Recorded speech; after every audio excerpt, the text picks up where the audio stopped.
जिंदगी में आप प्रसन्न रहो, प्रसन्न रहोगे तो परमात्मा को पा जाओगे।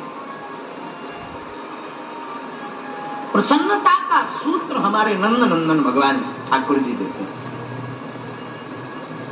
जीवन में प्रसन्नता बहुत महत्वपूर्ण है। प्रसन्नता और बहादुरी, झुकना नहीं, कुछ भी हो झुकना नहीं। हमें एक वाकिया याद आ रहा है, कल उसको बोलना चाह रहे थे लेकिन बहादुरी पर बहुत हमारे मन को पहुंचाता है। ये वाकिया बहुत अद्भुत है। भगत सिंह के फांसी के 12 घंटे पूर्व की बात हमारे हृदय को बहुत झंझोरती। भारत के वीर सपूत भगत सिंह, इनको जब फांसी की सजा मिली, इसके 12 घंटे पहले के आप चरित्र को पढ़ेंगे, कई किताबों ने, कई लेखकों ने लिखे हैं, इसको आप पढ़ेंगे तो आपके रोंगटे खड़े हो जाएंगे। क्या बहादुरी थी! ऐसे ही नहीं हम आपको आजादी मिली है, ऐसे ही नहीं हम स्वतंत्र हैं, इन वीर सपूतों की बहादुरी के कारण ही आजादी है।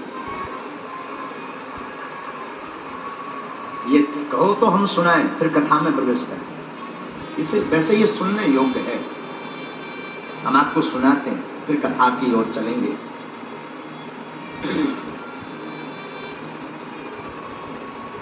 भगत सिंह, सुखदेव और राजगुरु तीनों लाहौर के सेंट्रल जेल में बंद थे। तारीख थी 23 मार्च 1931। 23 मार्च 1931 को वैसे तो आम दिन से थोड़ा अनोखा दिन था। क्यों?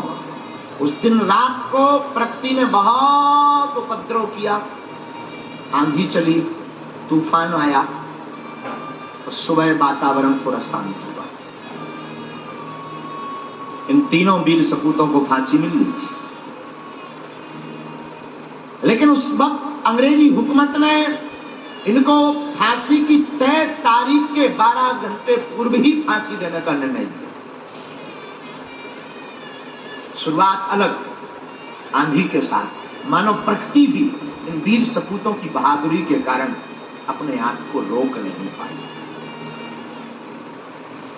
वो काला दिन 4 बजे सुबह से वही जेल के अंदर की चहल पहल। जेल के अंदर एक वार्डन था जिसका नाम था चरण सिंह। चरण सिंह ने सभी कैदियों को आवाज लगाकर कहा, सभी कैदी अपनी अपनी कोठरी में चले जाओ तुरंत। आज सभी कैदी चौंक गए, इतनी जल्दी कोठरी में जाने की आदेश क्यों आया? वार्डन चरण सिंह ने कहा, ये ऊपर से ऑर्डर, उस पर हमें कुछ नहीं पता है, तुम सब कोठरियों में जाओ।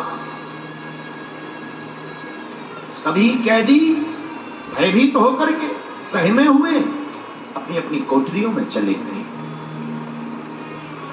उसी समय जेल का नाई, जिसका नाम बरकत था, बरकत लुकता छुपता फुसफुसाता हुआ हर कोठरी के बाहर फुसफुसाता हुआ चला आ रहा था।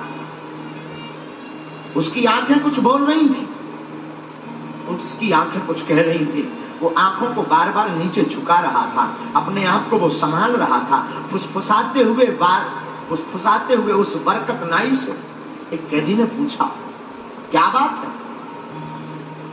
आज इतनी जल्दी क्यों बंद किया गया हम सबको, क्या कारण है? तो बरकत नाई ने कान में जाकर के कहा, पता है, आज रात एक दिन पहले ही भगत सिंह, सुखदेव, राजगुरु, इन तीनों को फांसी दी जाएगी। कैदियों की आंखों में आंसू आ गए, सबकी आंखें नम हो गई। उस वक्त पंजाब के कैदी ने बरकत नाई से कहा, क्या तुम भगत सिंह की कोठरी तक जाओगे? क्यों? जाओ। और जाकर के भगत सिंह का कोई सामान मिले, कोई पेन मिले, उसका कपड़ा मिले, उसका शीशा मिले, तो हमारे पास जरूर लेकर आओ। तो नाई ने कहा, क्यों? ताकि वो सामान मेरे हाथ में रहेगा तो मैं अपने बच्चों को बताऊंगा, मैं अपने परिवारजनों को बताऊंगा कि ये भगत सिंह का पेन है जिसने बहादुरी के पीछे प्राण दे दिए पर वो कभी झुका नहीं।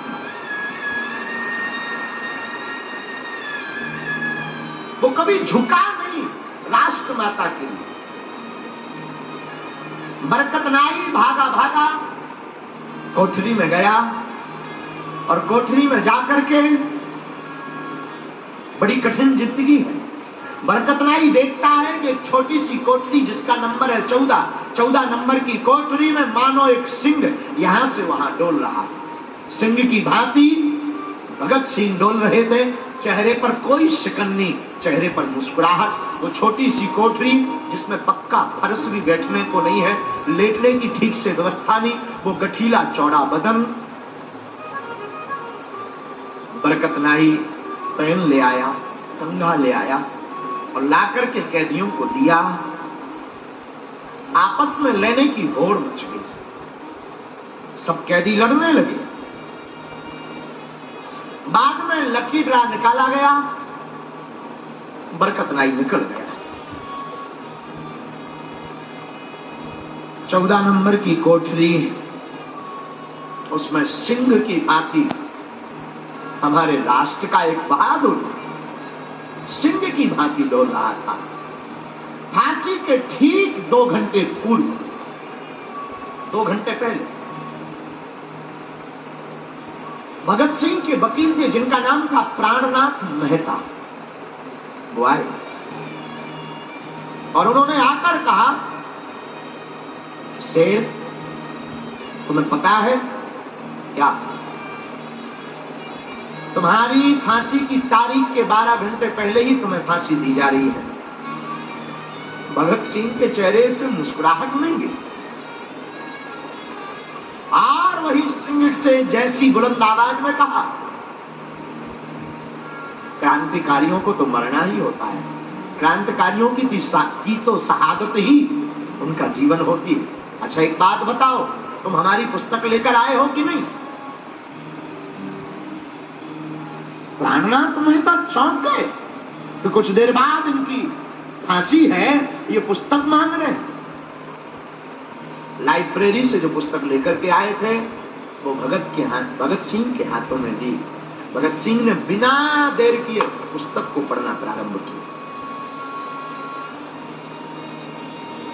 मुस्कुराकर कहा, और कुछ? भगत सिंह ने, मेहता ने कहा कि अगर आप कोई देश को अपना संदेश देना चाहते हो, अंतिम संदेश, तो दो। भगत सिंह ने बिना अपना मुंह किताब से हटाए हुए 2 संदेश दिए, साम्राज्यवाद मुर्दाबाद, इंकलाब जिंदाबाद। बस इतना कहकर के मानो ने कोई ध्यान ही नहीं, चेहरे पर कोई शिकन नहीं, मरने का कोई भय नहीं।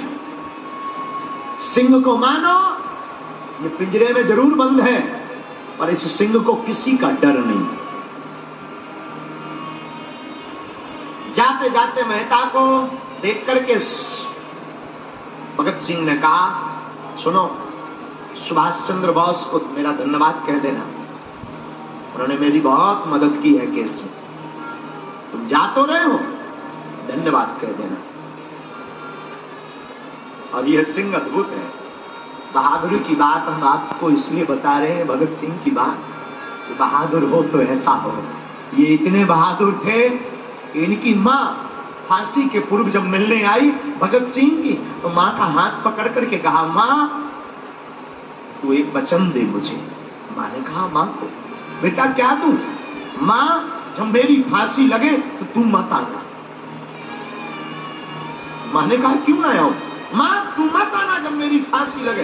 तो भगत सिंह की माँ कहती, आखिर मैं आऊं क्यों ना?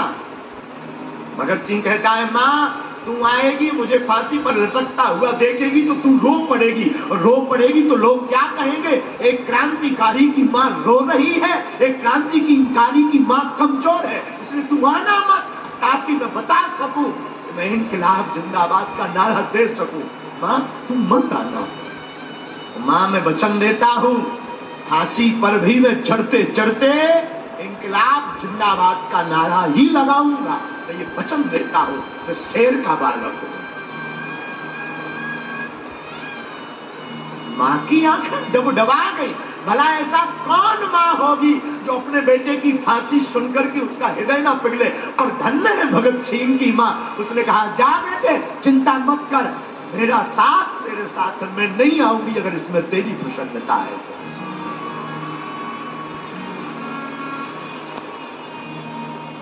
बहादुरी की बात है मेरे साधुओं। मां को भगत सिंह मिले। मेहता जो वकील थे वो अन्य राजगुरु सुखदेव आदि को भी मिले।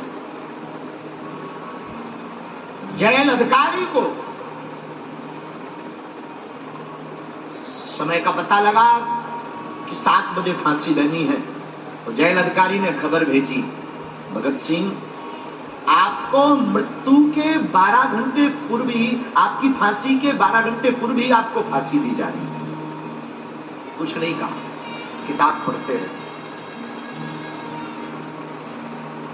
भगत सिंह के जेल में एक सफाई कर्मचारी था जिसका नाम था बेबे। बेबे से कहा भगत सिंह ने, बेबे मैं चाहता हूं कि मैं फांसी के पूर्व अपने घर की अपनी मां के हाथ का बना हुआ भोजन करूं। क्या तुम मेरी ये इच्छा पूर्ण करोगे? बेबे ने कहा। बेबे गया तो घर से भोजन बनाकर तो लाया, लेकिन कर्मचारियों ने प्रवेश नहीं करने दिया। कर्मचारियों ने रोक दिया। तीनों को बाहर निकाला। शाम के 5 बज रहे थे। तीनों को बाहर निकाला, आखिरी स्नान करवाया।